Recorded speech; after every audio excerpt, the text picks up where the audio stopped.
top 10 major global companies by market capitalization now are all tech companies. It's a major trend. Everybody talks about how all companies should become or should think to become tech companies. And Vodafone, as you described in your presentation, is going towards that way, is gearing towards becoming a tech company. How do you achieve such a shift at the company culture level? Is it something that you're discovering along the way, or you already have it all figured out? Interesting question. First of all, the market capitalization of the big tech is shrinking rapidly as we speak. However, I do believe that technology-based companies will continue to be up there, if you like, with the top players. How can you do it? It's not easy. It's not easy. It takes time, especially if you are a large established company with ways of working that have been, ingrained in the culture of the company. You need to do it partly by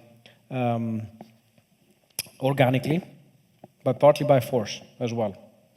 So if I'm honest, we have, both in Romania but also abroad, we have seen many changes over the last years in terms of skill sets that we acquired in. We use a term called acqui-hire, for example. So we've acquired businesses with know-how for the people. So to really inject, if you like, this mindset quickly in the organization. But the other most important thing for me is give opportunities to the younger generation. So take risks.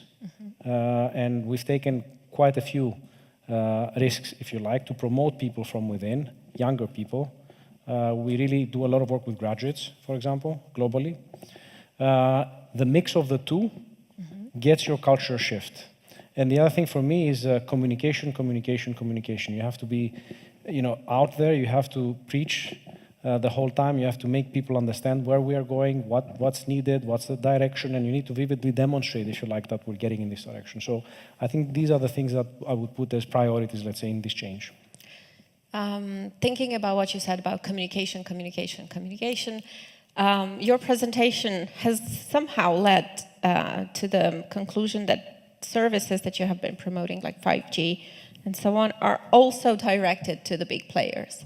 How is Vodafone serving? And this is one of the questions that we received from the public. How is Vodafone planning to serve more the middle and small companies? So we are already beginning to do that with a very untraditional, I would say, portfolio of services. So when I talked about solutions for digitalizing businesses, it's a trend that started a few years ago in other markets, I have to say. Romania is far behind in this trend. But for now, I can give you two examples. So in Greece and in Spain, we lead consortia that actually are absorbing EU funds, recovery funds, and have basically developed specific modules, depending on your vertical, on the type of company you are, and your digitalization objective, so that we are able to come to you and provide to you the whole solution. The other thing that we've upskilled a lot are our salespeople. So historically, if you like, telecommunication salespeople were all about, connectivity. I'll give you this speed, this price, this bundle, and so on and so forth. We have developed a very different set of skills, if you like, on our sales guys. And now we're more and more talking about with our customers about what is the problem you're trying to solve? Where do you want to take your business? And then we come and offer the solution, which will include connectivity, of course, because connectivity is the core component, if you like, of what we offer, but also the additional products and services that we do. By the way, we are not, the other thing that we have changed as a mindset, Vodafone used to be of the mindset in the old era that we do everything ourselves, right? We have to do it, it's the Vodafone way, and so on and so forth. Not the case. We work with partners. So where we know we're not the best of breed, we will reach out and we work with the big tech, as well as small and medium enterprises. We have a big ecosystem of local technology partners that we work with in developing solutions for small businesses. So collaborative model is Absolutely. the future. Talking about, sorry. I just figured out that we have a very unique opportunity to have three very important leaders of very important organizations in Romania, Sergiu, Iulian, Achilles. We have thousands of employees in total, and they are all somehow challenged by the disruptions we are seeing, and Matthew described so well. And I'm wondering how challenging it is for each of you to permanently adapt, change, compete in many ways with startups, with big tech. So it's like, I don't know, a competitive sandwich or something. Middle. Yeah, you're squeezed in the middle. So on the one hand, we have such a wonderful landscape of startups that some of you are trying to tackle or to cooperate with or to acquire and so on and so forth. On the other hand, is the big tech threat. It's like a permanent threat. If Facebook wants to become tomorrow a telecom company, they can do so. A lot of people are using WhatsApp now to do the voice call. And I remember before you took over Vodafone, and also in my discussions with the previous CEOs of telecom companies in Romania, I was always wondering why the telecom companies are promoting WhatsApp, because for me it was obvious that it's a potential competitor too. Also, for a big bank, it's very challenging if, I know, a big tech company wants to launch, I know, cryptocurrency, or they want to enter this space. They are trying, but they don't want to take also the disadvantages. Also for an e-commerce player, it's very challenging. How do you manage those challenges, and how do you separate where the competition starts and where the cooperation ends on both sides? I'm very curious because for me it's very complicated. So I see it like a big challenge. Sergio. Okay, so in fact you don't manage this. I think trying to manage this will be a self-defeating exercise. What you need to do is actually stay concentrated with what both of them were saying in their speeches, what Matthew was saying. What problem are you trying to solve, for whom, right? And how critical it is that problem also is embedded in your business model, right? So in other words, actually you fight this, if you like, natural attrition of the incumbents, right? Because this is what's happening, it's anthropologic, right? You are fighting it by opening yourself up. And actually that's the biggest exercise we need to do in incumbent organizations, to actually learn to open ourselves up, learn to listen, right? Learn to demonstrate that we listen.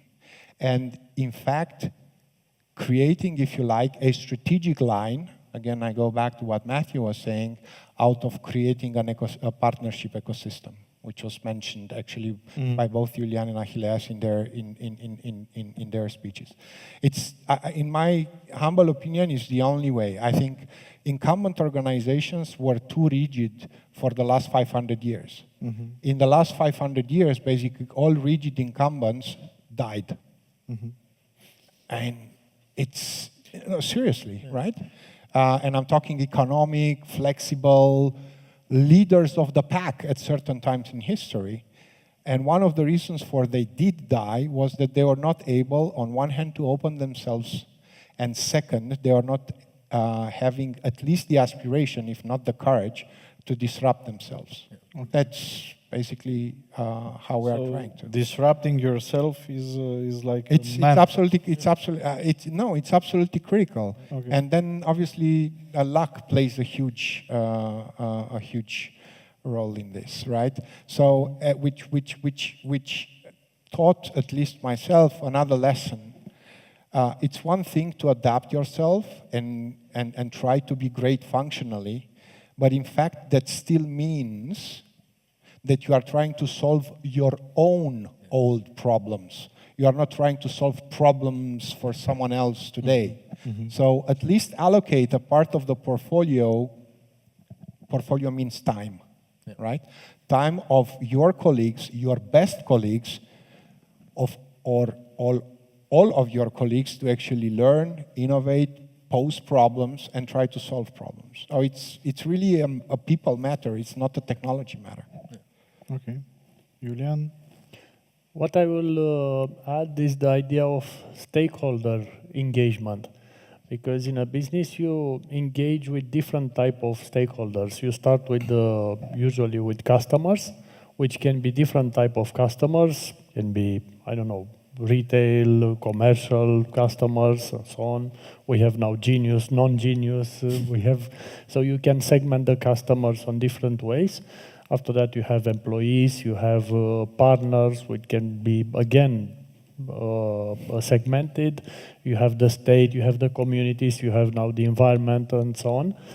And you need an engagement with each one of them. And this is continuously changing. So you have to adapt by learning what is happening in the market, how the situation is changing in the market, and what is relevant for each type of stakeholder. And on top of that, I think our role as leaders of the organizations is to divide the value produced by the organization between different stakeholders, which during crisis is extremely difficult. Because if you look back when the company was invented 200 years ago, the idea was very simple. The company is invented to produce shareholder value, and that's it. But I think our job is to keep engaged over the long time, not only the shareholder, but also the other stakeholders. Mm-hmm. And this is the key problem, because if you look at how many companies signed pledges, ESG and so on, until last year, a lot. How many dropped the pledges this year? A lot. Okay. Because, shareholders, they have at the end the final saying. And when they are coming, hey, we want our return, no matter what, kick out employees, kick out consumers, cut benefits and so on, squeeze suppliers, and that's it. But at the end, if you want to be sustainable over the long run, you have to balance very well all the stakeholders and keep them engaged. Okay. Achilles, if you want to I think add something. you need to have very clear objective in your mind. Mm-hmm. What's your end game? Where do you want to land, basically? And that clarity is needed. Why? Because especially in complex organizations, you tend to diverge very easily and very quickly from that end game. You need to define what's my role in there, mm-hmm, and work backwards to say, okay, if this is my role, what am I doing today? And what are the bits and pieces that I need to get rid of? And the bits and pieces that I need to keep developing. And the last bit for me is be open to partnerships. Okay. It's a highly interconnected, interlinked world. It's far more complicated to act as the vertical integrator of everything. So you need to be open to partner with the right people. So if you have this mix, I think it's something that will allow you to disrupt yourself constructively and end up where you want to land, basically, without breaking the business. Yeah, it's very interesting because we have this platform approach that is somehow common to a bank that is opening up to different stakeholders, to an e-commerce player that is opening the marketplace, and how far we can see from the new strategy of Vodafone. Vodafone is also becoming less and less a telecom company and more a tech company, I guess. Ionuț, I know for a fact that you are overseeing a lot of startups and business ideas. They want to become the next EMAG, the next Vodafone, the next BCR. How things are from your perspective? What do you think a big company, a big corporation should do, and also what you're advising the startups you're involved in? How to play it? Where the competition starts, where the cooperation starts? There's an interesting paradox, and we may have noticed part of it in the panel we had with the startups, which is that technology which is developed here is then going to other markets. So it's becoming a fungible asset transferred to other virtual markets, but that is not consumed because sometimes people are not even aware of what is being developed by these startups, by these tech developers in the community. So it's not consumed, it's not targeting the local market. And then we have the local market, and just going also back to what Achille was saying about this process of digital transformation that is driven by various players. You have global technologies or technologies that are developed on other markets which are then soft landed in the territory. So we are here in Brașov or in Brașov County, Centru region, Romania, and we are exporting a lot of technology while we are importing a lot of technology. The paradox is that sometimes it happens that technology developed here becomes part of a bigger ensemble somewhere else and comes back. We've seen that. We see it with cars, but we see it also with software. And what I think is the challenge of the upcoming years is to try to interweave things. And it has to do with your question, whether every company will become a software company. It's easier for the Beceres, the Vodafones of the world. Not necessarily only software. We're also talking about data companies because they're also in the same field. Data appropriation and business models. We all want to be, it's funny because we need first-party data and we need to act responsibly using the first-party data, and any business needs a community. Everybody wants a community. Everyone wants a client base that is more involved than only being a client and so forth. So it's pretty complex. Well, an important step for this is to go towards data-driven decision models. And in order to implement that in a company, it is difficult in a big company because you need to first generate the data sources, then to try to benchmark, understand how to take decisions. But then when you go outside of the big companies into the SMEs, into the public sector, you notice that you don't have no data. You're far away from doing that. So I think that what the challenge for us in the upcoming years is, in order to catch up with other cities, with other regions, and hopefully to overtake them, is to accelerate this kind of a process of implementing data-driven decision models in our businesses. And I think we have a good potential here in Brașov to do that in fields like tourism, because in tourism you can get a lot of data. You can get it from Vodafone or from other telecom players, from the signals of the phones, and you can take decisions because you can see where these people are coming from, where the origin of people going into a shop are. You can measure that in other ways.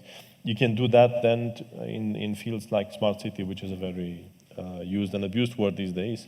But obviously, if you want to do smart city, it's not just about smart lighting system or photovoltaic panels, but it's about data-driven decision models. And I think that is something that is quintessential for the evolution of industries in our region here, and it's something that we can easily set up by facilitating the kind of cooperation that, again, Achilles mentioned is happening in Greece.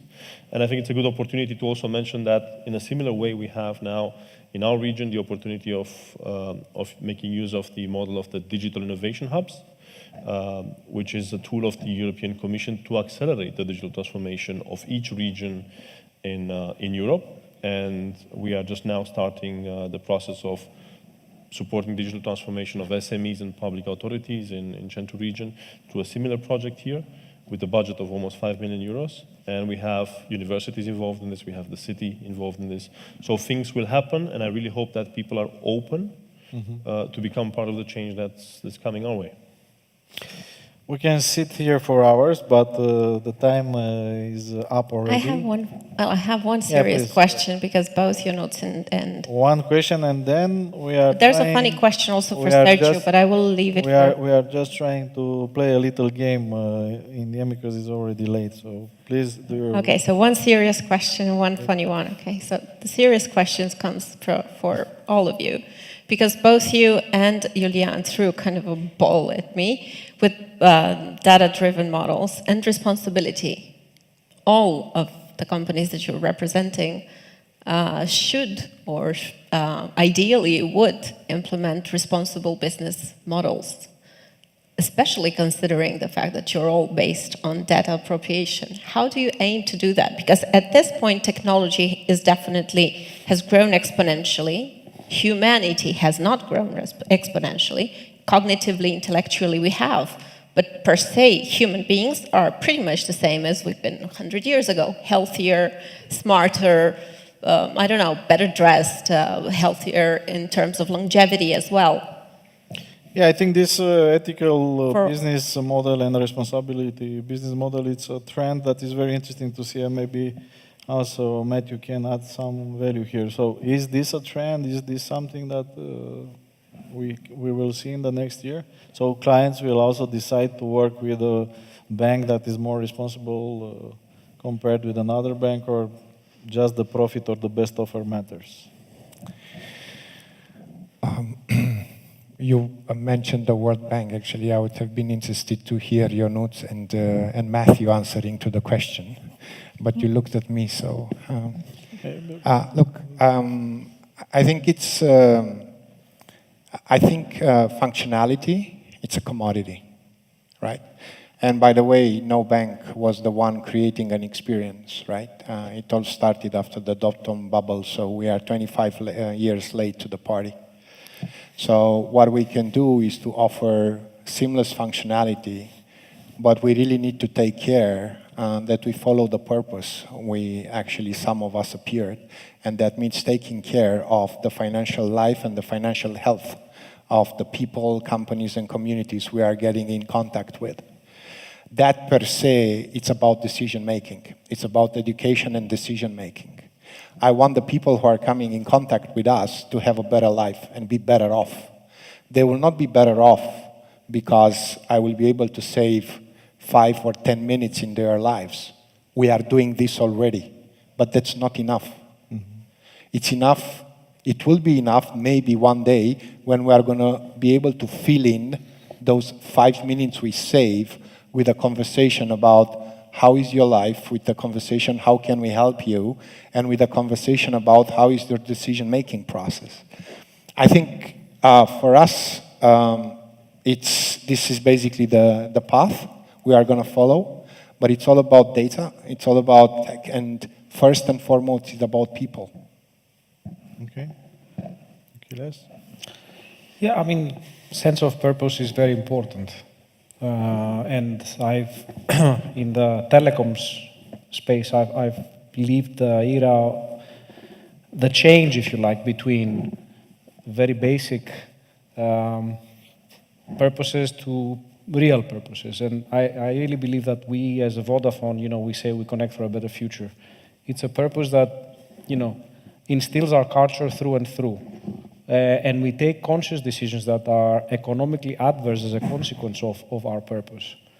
And we are super vigilant and super careful with, for example, how we use the data of our customers. Far above and beyond sometimes even the EU regulation, So we're very mindful of the impact we have in the societies that we operate in. And that drives a lot of our decision making and a lot of hard, difficult decision making. But I think it pays off because at the end of the day, in my opinion, Sergio touched upon it. There's so much competition about everything. What distinguishes Vodafone from Orange, let's say, for example, in Romania? Yes, okay, the quality of your service, the experience you have in the shops. But at the end of the day, if a brand stands for something and vividly demonstrates that in the local society, I think for me, increasingly, in the eyes of the consumers, will become a criteria for selecting the brand. So, that's why we are very serious about it. It's part of our culture. It guides what we do, and it guides who we recruit and how we cultivate people. And also depends if the consumers, the audience, will appreciate this or not, because we have examples of very efficient business models that are not that ethical, and it's a little bit hard to decide, okay, I will be ethical, but I let others do a bigger profit. Julian? I will take this responsibility or sustainability, let's say, topic, where I think if you look at consumers, and we are doing studies every 3 months in order to see what's important. And we are asking them, I don't know, delivery, selection, price, sustainability, rational and emotional attributes. Sustainability is growing, but it's still not on top 3. I think it's the 5th one. Okay. But it's still far away from being the main driver of selecting your partner or product or service. This is one topic, but it's relevant because I had some discussions here with some entrepreneurs, and they told me, look, I'm building this business and it's sustainable, and this is what I'm selling to consumers. And I told them, look, you need to see if what you are selling is really relevant in order to change people from buying from somewhere else to come to you. And the second topic is the standard of sustainability, because I think today any company can claim it is sustainable. And still this standard is in the making. But until there will be no standard, everybody could claim. Just and anyway, buzzword. the decision will be taken by shareholders in most of the companies, and it will be just a PR stunt. And the companies, usually the family companies, they are sustainable over the long run. And I know it's one of my favorite examples. It's studied in Stanford. It's called Tamagoya. It's a family business, 3rd generation in Japan, which is doing something like we are inventing now with the Taz and Glovo, and they are doing for 40 years already. And the company is saying like 5% is profit for the company. All the rest is distributed to employees, and some part is given back to the community. And this is by design the most powerful and sustainable company. We can do that now. This is the company that can be projected from day one this way. Yeah, again, it should be a standard in order to respect things. Like GDPR came with data, and GDPR is with 2 layers. One is the front end with cookie, which is a madness and didn't solve anything. But the second one, which is hidden and it's very important, is the privacy by design, which is extremely difficult. And I can tell you from a big organization, you should segment the data to be available, and only part of the data to people who work only with that data, not more, and with a lot of layers of protection and segmentation and so on. So which is good for the consumers, but it's difficult for companies to change that overnight. Your notes, Matthew, your so many opinion on this? ideas came up. This is the kind of question that one would have in an MBA to write an essay until next day. We can write a week. PhD if we are staying out until midnight. But I was thinking also about what Sergio said, that the old leaders of the market never let themselves be disrupted within. And I think when we talk about ethical, yes, obviously we need to be ethical, but then when we talk about playing by the rules in order to disrupt ourselves in the market, sometimes we have to break the rules. And we can go very philosophical here, but let's look at Uber. Uber disrupted markets. Mobility. And then it got disrupted itself, but at least in Romania. But was it ethical? Maybe, I don't know. And then let's zoom out and talk about what innovation means. If we look at the initial sense of the word innovation, it meant to break with the Holy Scripture. So it meant to break the rules.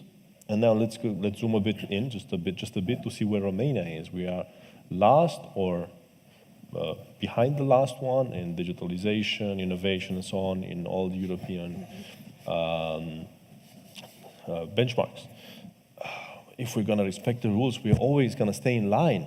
Do we respect the rules? Do you think that's the case? That's why we are last? No, but if we advance, if we go forward and we go a bit slower than everyone else and we stay in the same position, we have to cut the line. To cut the lines means to break the rules. So we have to be ethical, but find ways to break rules so that we advance faster and we change the speed. Like from first gear going to fifth. That's what I'm saying.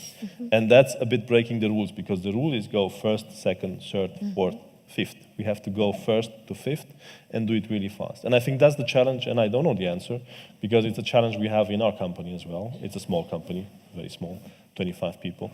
But still, how can we be ethical with our people while accelerating, going into fifth, breaking some rules, while respecting the law, and growing? And it's a big challenge. I don't know the answer. It's a process, I think. Okay, let's see your view, Matthew, and then I would kindly ask all of you to think about one or two ideas that you think they are very important for the people to take away, to note down. I opened up a blank digital paper here, responsible, and I want to note what idea do you think is essential, or do you want people to take away and go home with? Matthew, your observations and the idea you think is very important for the audience to note down, please. Well, so firstly on the ethical stuff, generally when you have conversations, especially with younger generations believe that capitalism is generally responsible for the way that we treat each other, but also the way that we treat the planet. So, for example, basically the younger generations generally believe basically that capitalist organizations are much more likely to treat their workers like commodities, but also treat the planet like commodities. So, particularly in Europe, but also in the US, basically we're seeing the rise of what we call ethical capitalism. Now, ethical capitalism isn't new. Basically, it's been around for hundreds of years. Basically, organizations like Mars basically have actually sort of embraced it wholeheartedly.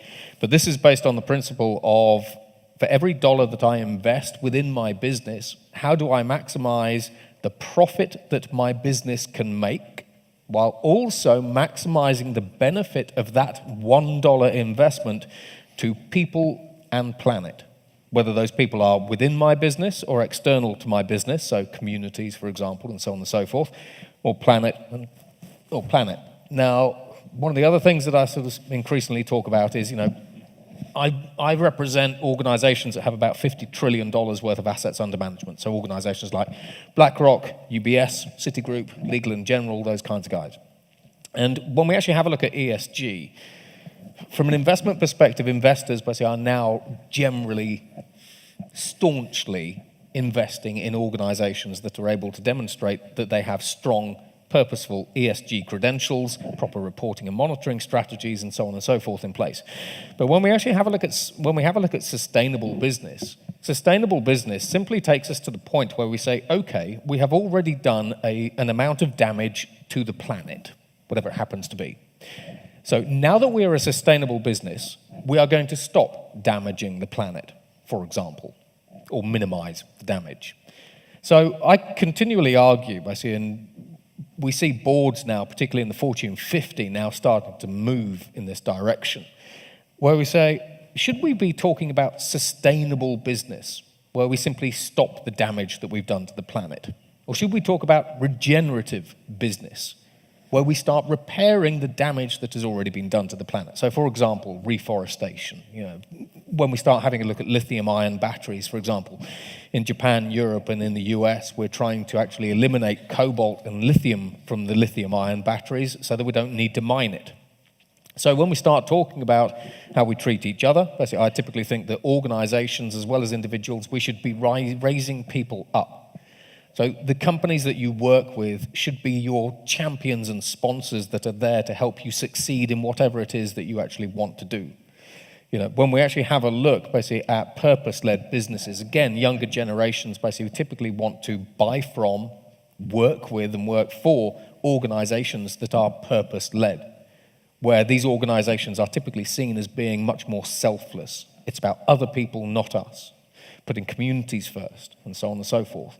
That's it. And it's interesting to sort of go around the world. So I've been in 40 different countries in the past 2 months. That's it. These kind of messages gel with almost everybody. it gels with business leaders, et cetera, et cetera. So we are starting to move in the right directions, generally. So there is still a lot of work to be done. But if we aren't fundamentally here to lift everyone up and each other up, then we're not maximizing all of our potentials or revenues. Basically, we are trying to reinvent capitalism with the human layer. We take the best from the whole world. So the idea to take home units, and the audience can see that we will really take notes here. I think an important idea is that we have no excuses. No saying excuses. that we are in Brasov, so we cannot do things, because we noticed today that there's people doing things globally. We might have not been aware of them, but I think we have no excuses, and we need to do more for the city, for the community, for ourselves while living here. The last couple of years, or 3 years, showed us how we can work remotely within the city, from home to the office. We can do the same at a global level, and I think the city is offering us great opportunities to become global from within. So we have to write there very big, no excuses. Yeah? Okay. No excuses. Julian?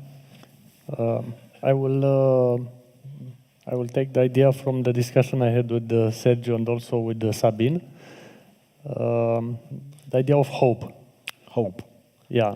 So there is hope for Romania. There is hope during a crisis, after a crisis, and we as entrepreneurs or business people, we should aim higher at changing things in a better way.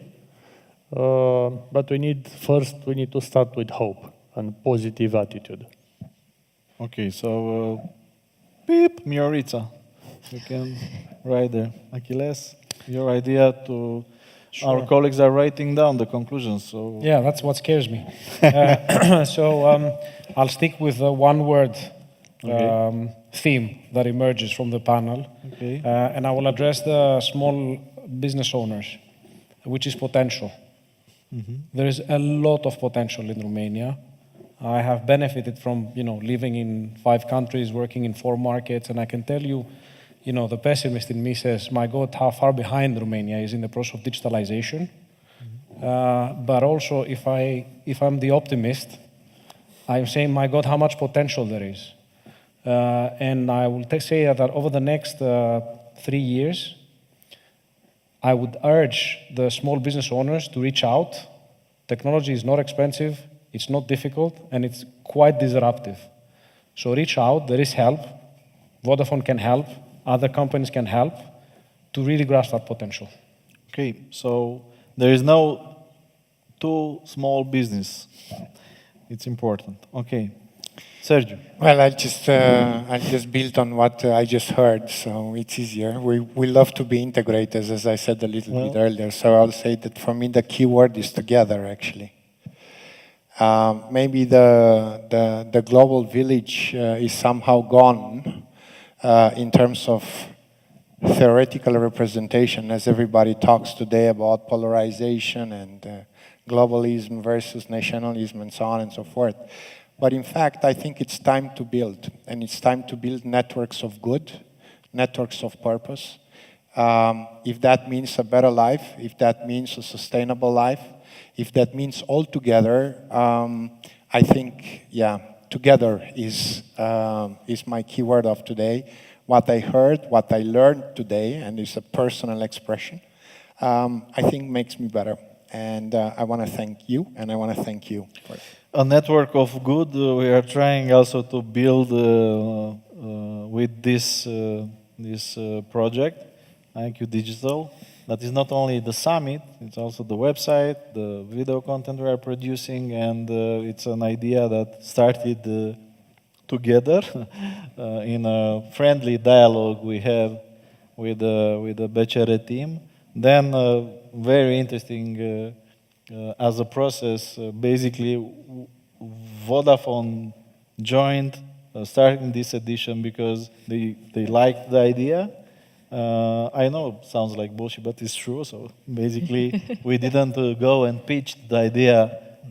It's very flattering for us, and it's very nice to see that there are other big companies that are seeing the value in this, going around the country, doing such meetings, having a fantastic lineup, which is pretty difficult to obtain in Bucharest, I must confess that. So thank you all for your time. Thank you for being here, and let's create together this network of good. We are hoping to build the value and everything. Thank you very much. Thank you. Thank you.